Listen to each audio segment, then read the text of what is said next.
Hey, welcome to Mikey's Video Game Madness. Today we're playing Earthworm Jim on the Sega Genesis.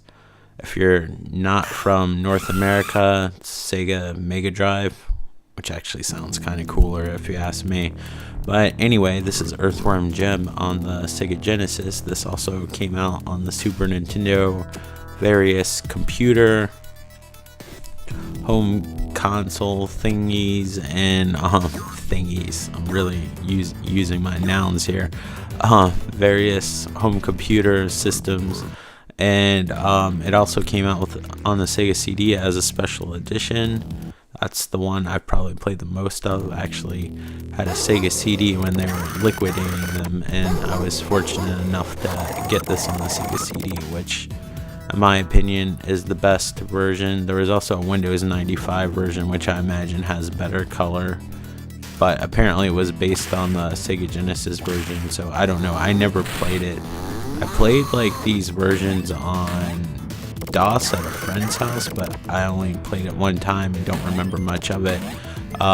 Most of the Earthworm Jims I'm familiar with are the ones on the Super Nintendo and the Sega Genesis. Now, the one on Super Nintendo has better color and music, but the one on Sega Genesis plays a little bit better.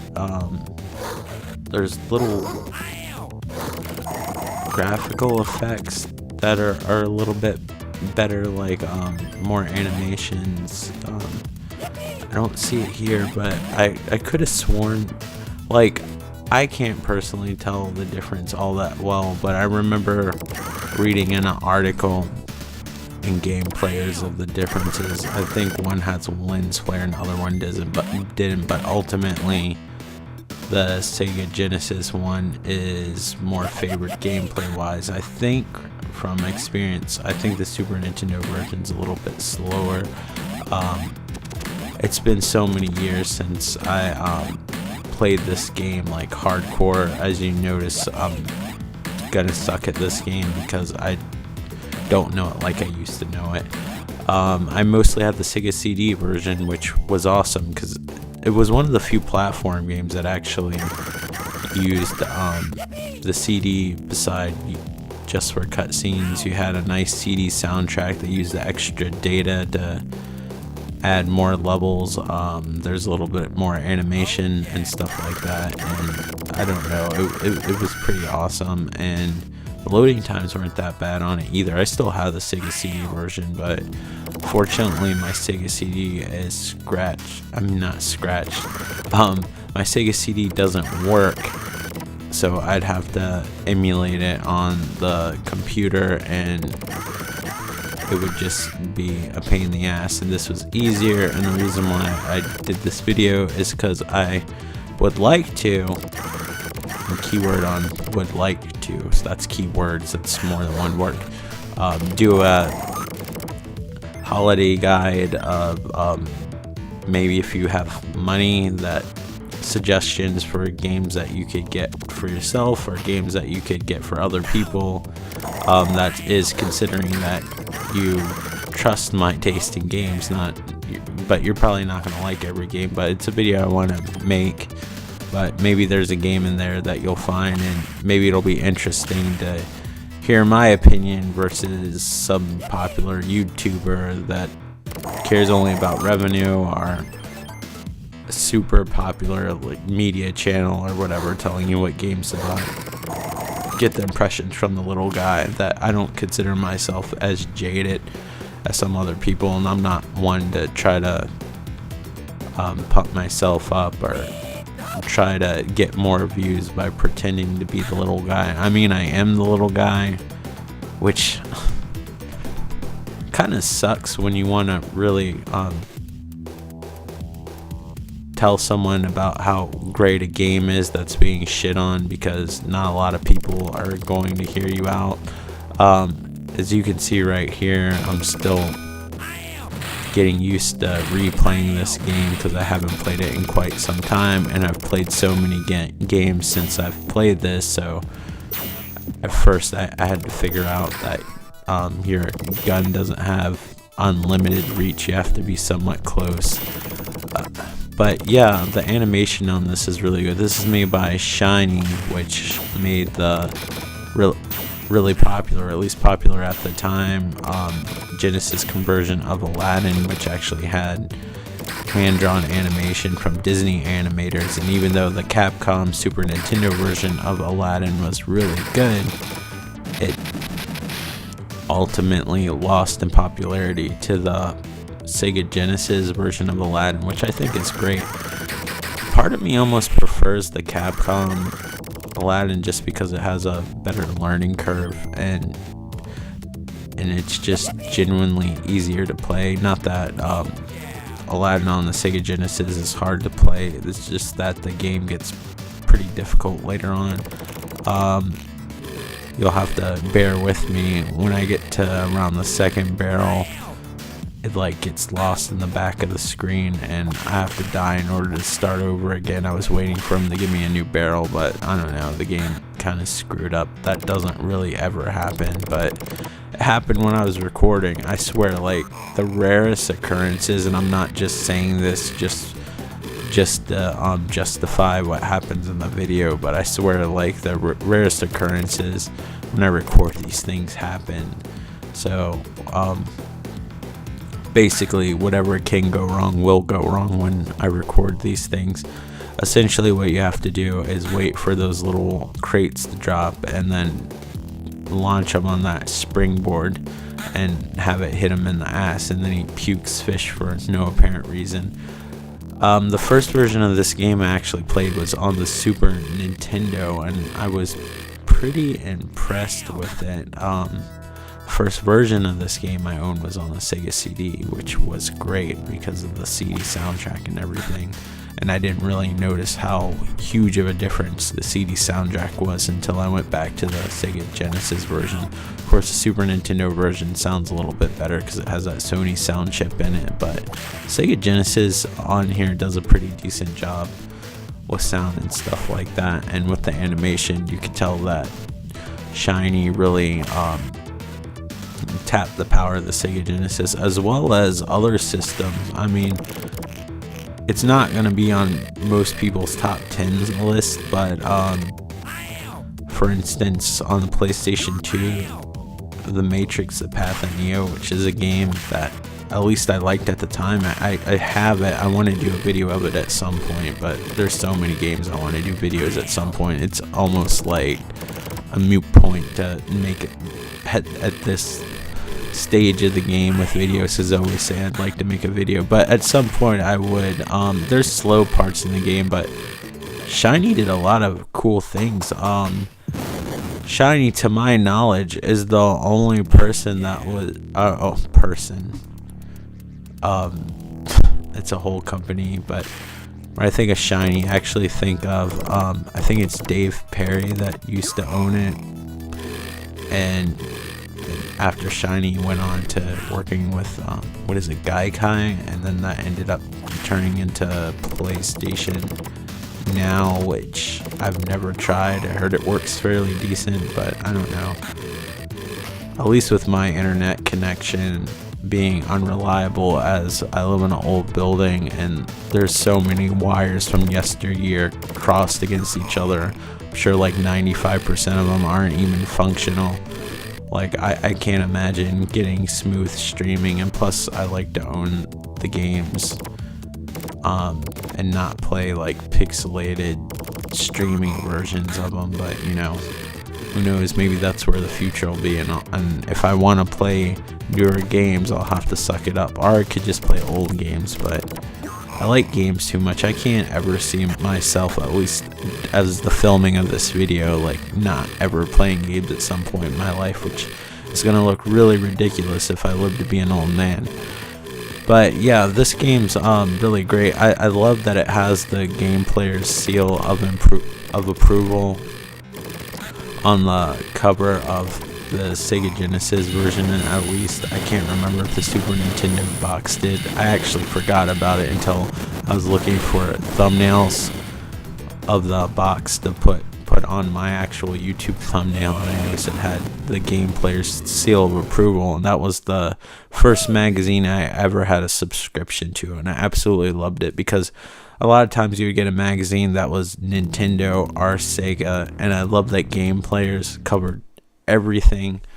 And I subscribed. Well, my mom got me a subscription. She knew I really loved video game magazines, and one day she treated me and got me a year subscription of Game Players, and it was just the best thing ever. I remember running to the mailbox every single, I guess, beginning of the month is usually when they came out, and looking in the mailbox for that magazine. And when it came in, I was so stoked. Not only was it awesome for me, because at the time I didn't have a 16-bit system, which 16-bit I guess would be considered, I guess, the Sega Genesis or the Super Nintendo or the Mega Drive if you're from Europe or whatever, or in Japan. But I don't know why you'd be watching my video if you were in Japan. You probably have a lot more better games out there that our people are covering.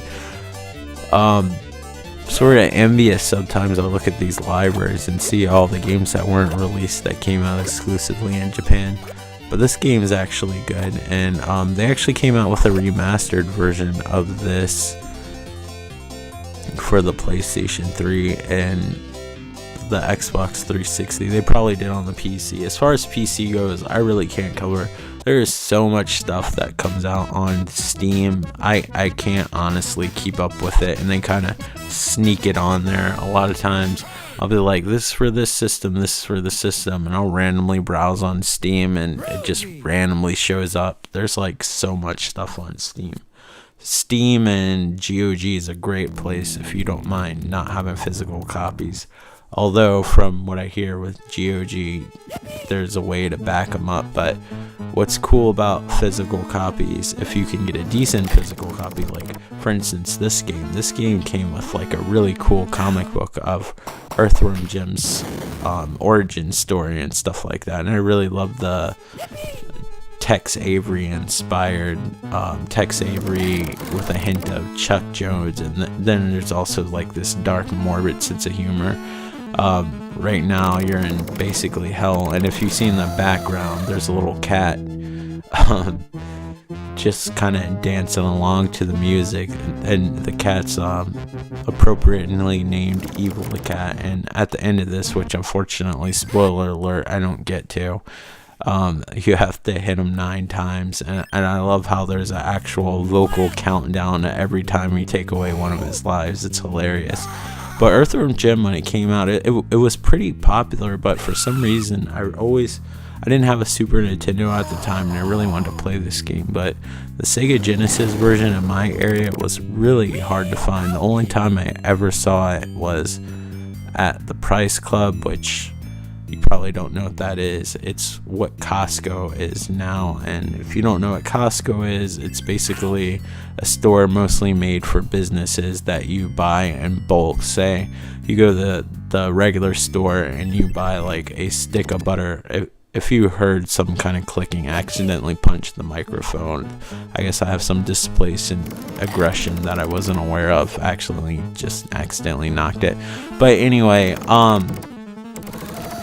yeah, like, so if you went to the regular store and bought like a stick of butter, or if you went to the Price Club and bought a stick of butter, since they have businesses in mind, because you can pay a membership, but usually I think they've come more lenient with being a member now, but they used to be more strict where you had to be affiliated with owning a business in some way, at least to that I can recall. But you would buy like a giant tub of butter instead, like one that one person could never use. Like I remember my grandmother was still alive. Like they have like the best cheesecakes that you can get for $11, but they're freaking gigantic. And me and my grandmother would like buy like the $11 cheesecake and divvy it up between probably me, my aunt, and her, or whatever. And it's good. If you ask me, like they have like the best cheesecake ever. But anyway, they also sell video games, and they're a little bit cheaper than you would get like at the regular store, usually by $2 or $3, sometimes $10 if you're lucky. and sometimes they have prices when they're trying to liquidate stuff. But that was the only time I saw the Sega Genesis game when it was new. They probably had it at places like the equivalent of GameStop. We didn't have GameStops when I was little. They had electronic boutiques in EB Games. They were kind of different than they are now. They were actually more PC oriented than they were with consoles, but I'm sure they would have had Earthworm Jim back then. I remember usually I would go maybe once every Christmas. I remember having to go there just to get AV cables for the Sega Genesis because I had a little Commodore 64 monitor, and I know this is hard to believe with 4K now and everybody's using HDMI as a standard, but getting AV cables versus using like the UHF output through the antenna, like it looked way better than what it looked like when you used the, is it UHF? I want to say that it's whatever like the little antenna thing is that you screw on. I'm having a brain fart right now, but I'll remember it once I finish this video, I'm sure. If you noticed, part of my problem is I haven't played this in a long time and I'm not as good as I used to be. Maybe if I sat down and played it a little bit more instead of just playing it for the sake of making a video, I'd be a little bit better, but what's the fun in that? But also, my controller is old and super loose. It's not as responsive as it used to be. I'm really tempted to get like one of those controllers they have like at the retro stores. I'm fortunate enough to actually have 2 retro stores near me where you actually have a controller made by a third party that tries to emulate the original controller as much as possible. I've never bought one before, but I'm interested to see the quality, but you know, just never did it because I typically don't have the greatest experience with third party controllers, not even from back in the day. But my hope is that hopefully they've improved since then. But yeah. And I'm not gonna lie, I think the second Earthworm Jim, by the way, there's a second Earthworm Jim, and then there's a third one that came out on the Nintendo 64 that played more like the typical 3D games that came out back then, where you would just collect stuff and you'd have to collect a specific amount of stuff or you couldn't pass, and it was really a missed opportunity if you ask me. And then there was that HD version that I mentioned before, which I don't think has the charm of these versions because everything looks super glossed over and stuff like that. It doesn't have that good pixel art, and I don't know, when I see these graphics super glossed over, and I feel like even though I guess it looks more vibrant, like I think some detail gets missing when everything's like smoothed over and stuff like that, even though this kind of has like a really primitive grainy look to it. It looks a lot better, I imagine, on a CRT television, but I'm playing this on an LCD television, and the thing about older games is that they knew that CRT televisions wouldn't give you a completely clear picture, so you see like the little fog at the bottom with that are supposed to be transparency. So if you had an older CRT television, I mean, I feel like I'm hosting PBS today. I have a cold, so I'm not as enthusiastic as I might be in the 3 videos out of 700 or so that I've done, so you'll have to bear with me. I know I'm pretty morose when I do these things sometimes, but whatever, what can you do? Maybe the next video will be more interesting, but I don't know. I just want to talk about what I want to talk about, and hopefully the people that enjoy this shit will tag along and enjoy watching it as I do watching it and making it too. But anyway, yeah, with CRT television, sorry, that was a little tongue twister there. It would, since it didn't have a clear as picture as we do now with high definition, and they didn't have HDMI back then, and especially when you're using the cord that hooks up to the antenna, was it, maybe it's UF, UHF is the channels that you would go to that you normally couldn't get in really well, you know, like Fox or PBS and stuff like that. I'm thinking UF or whatever. It's whatever that you would hook up your rabbit ears to, if you're old enough to remember that. But that picture quality was even more degraded than the AV cables. And even with AV, like, stuff kind of blurred together. So where you see like these straight lines and stuff like that, like the CRT television would blur it in. So if you play retro games, I highly recommend playing a lot of these things on CRTV television, stuff like that. Otherwise, you're gonna get a nice, clear, sharp picture, but it's not gonna look the way the developer intended. Like in the background, all that stuff where you see the color separations, where on the CRT television it would look more blended together instead of like a sharp, distinct like gradient where you kind of like see like this almost like haloing effect where the colors are separated, where you can see 3 distinct shades of color. Like all that stuff would be blended together, like from light to dark. I mean, it always didn't work, but if you had talented artists and developers and stuff like that, they could get it blended across. Like the steam at the bottom of the screen, maybe it's supposed to be fog, but since you're in hell, I imagine it's supposed to be steam. That would look a lot better and look more transparent instead of like a bunch of parallel lines scrolling together. But this is an awesome game. If you have any way to play the Windows 95 or the Sega CD Special Edition, in my opinion, those are the definitive editions. It has a nice CD soundtrack. I still have my Sega CD version, but like I said, I didn't want to bother emulating that. Like, I really want to do that holiday thing this year, but I don't know if I'll get to it or not, because I want to do a halfway decent job. I want to do a good job on all these videos, even if I have a video that doesn't seem up to par with my other videos. But I mean, really, my videos aren't everybody's cup of tea, so that's a really subjective thing right there. But yeah, I really want to not half-assed it, and I want to get footage of every single game that I want to list, so you at least have an idea of what they look like. Some of the games are going to be popular games if I do this, and I hate to be part of the crowd, but hey, some popular games are just really good games. I can't help it, are good games in my opinion, depending on the game. But that's just the way it is. But there's some offshoot games I want to add to that maybe you haven't played, but you know, some of these popular games that are coming out have been of really high quality, and I can't help it. I'm not following the crowd. I just play what I like. I really like the little can of worms.